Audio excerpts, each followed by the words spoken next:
ardiɓe lise hukumaji rento lesdi Nigeria ngaɗi gidal sirru be ardiɗo lesdi Nigeria Bola Ahmed Tinubu ha fada wato Aso Rock.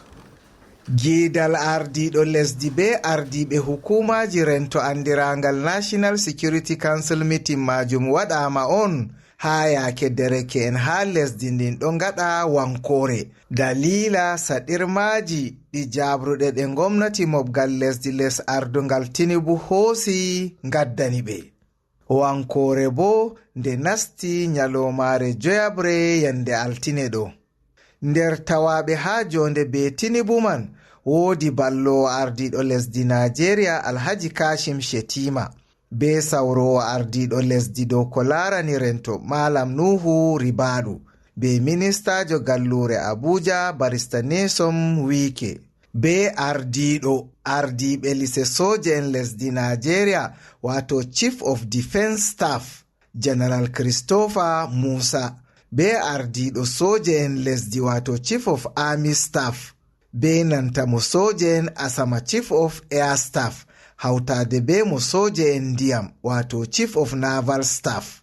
Non bo ardiɗo police en lesdi Nigeria wato Inspector General of Police Mustakayode Egbeto Kungfu tawama.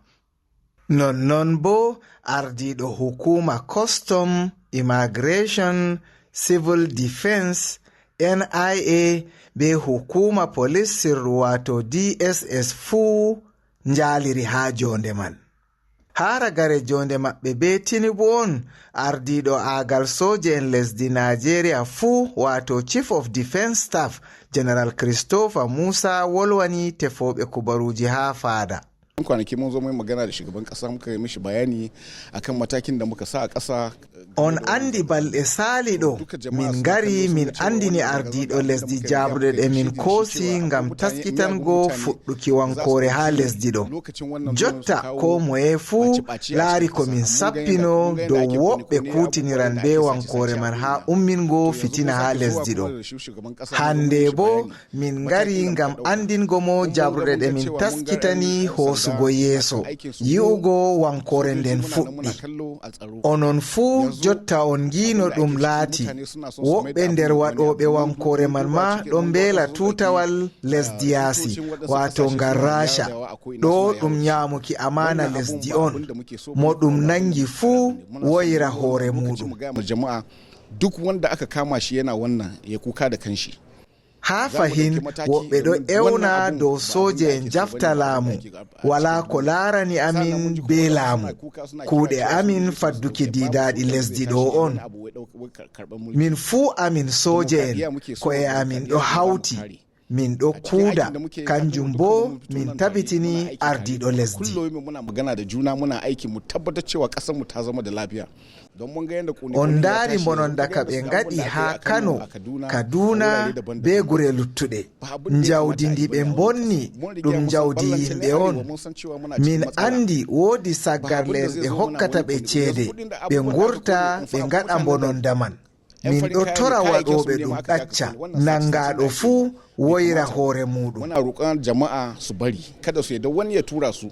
Iga ko wankore fuɗɗi ha lesdi Nigeria man ni soje en ɗo nder barikiji maɓɓe ɓe ɗon bicciti ndara police ɗo habda lornugo de'ende amma kadi ɓawo jonde maɓɓe be ardiɗo lesdi Nigeria bakinta awaji ɗiɗi ardiɗo soje en lesdi Nigeria fu wato Chief of Defence Staff General Christopher Musa andini tefoɓe kubaruji dow wakkati waɗi jotta nde soje en wurtata dow buwale ngam lornugo ngam waddugo de'ende.